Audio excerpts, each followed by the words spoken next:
Hello दोस्तों, स्वागत है आपका लर्न विथ फन में। आज मैं अपने वीडियो में आप लोगों को इम्पल्स और रिएक्शन टरबाइन के विषय में बताने जा रहा हूँ।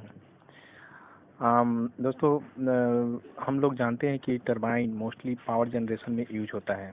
टरबाइन एक ऐसा डिवाइस है जो काइनेटिक एनर्जी को मैकेनिकल एनर्जी में कन्वर्ट करता है। इसका वर्किंग फ्लूइड वाटर या गैस कोई भी हो सकता है। टरबाइन मुख्यतः 3 तरह का हो सकता है ना, जो हाइड्रोलिक टरबाइन, गैस टरबाइन और रिएक्शन टरबाइन। हाइड्रोलिक टरबाइन एक हाइड्रोलिक मशीन होता है जो वाटर के हाइड्रोलिक एनर्जी को मैकेनिकल एनर्जी में कन्वर्ट करता है।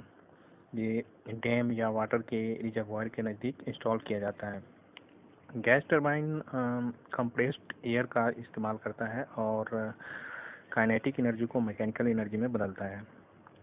और स्टीम टरबाइन पहले वाटर को स्टीम में कन्वर्ट करके हाई प्रेशर स्टीम तैयार किया जाता है जो टरबाइन को घुमाता है। इम्पल्स और रिएक्शन टरबाइन दो टरबाइन के बेसिक टाइप हैं। अब हम लोग रिएक्शन टरबाइन में फ्लूइड जैसे ही टरबाइन के रनर के पास होता है इसका प्रेशर चेंज हो जाता है, जबकि इम्पल्स टरबाइन में प्रेशर कांस्टेंट होता है और वाटर का प्रेशर एनर्जी काइनेटिक एनर्जी में कन्वर्ट होता है जैसे ही नोजल के बाहर जाता है और high speed of jet of water create करता है।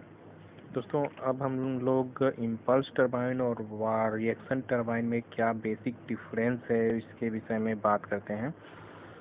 इम्पल्स टरबाइन में ओनली काइनेटिक एनर्जी का इस्तेमाल होता है टरबाइन को घुमाने के लिए, जबकि रिएक्शन टरबाइन में काइनेटिक और प्रेशर एनर्जी दोनों का इस्तेमाल होता है।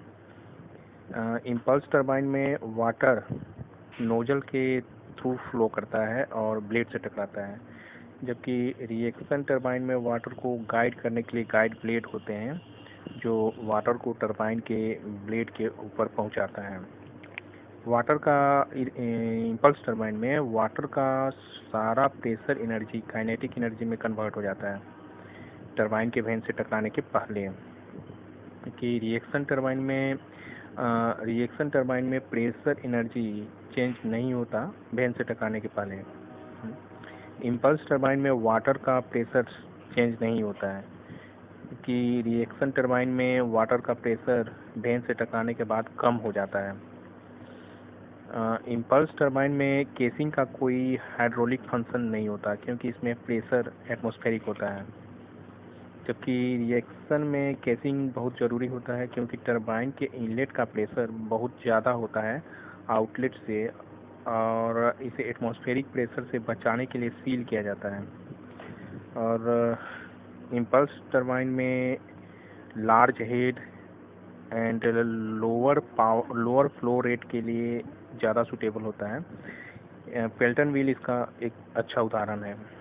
Reaction turbine higher flow rate and lower head के लिए सूटेबल होता है, जैसे कपलान टरबाइन। दोस्तों, आज का मेरा ये वीडियो था। अगर आप लोगों को पसंद आया हो तो प्लीज़ लाइक करें, शेयर करें, कमेंट करें।